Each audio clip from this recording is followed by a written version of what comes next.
আলহামদুলিল্লাহ দেন মাছ ধরে কি সুন্দর। এই যে খাল শুকাইয়া কাঙ্কাল হয়ে আছে গা আমাদের এভাবে হাল শুকায় কাঙ্কাল হয়েছে। আগে এলো পানি ছিল, এখন পানি নাই। দেখি যে খাল, এটা আমাদের গ্রাম।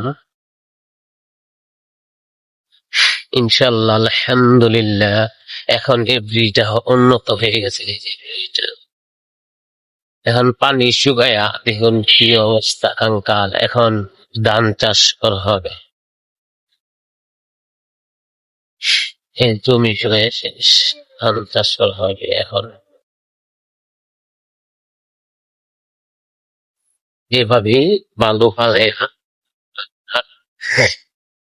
বাড়িঘর সবগুলো রয়েছে।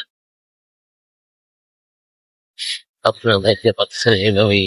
এই যে গাঙ্গের মধ্যে এখন পানি নেই, তিতাস নদী বলে, তিতাস নদী তাকে বলা হয়। নাই পানি, এখন আর পানি নাই, এটাই বলা হয় তিতাস নদী। এই যে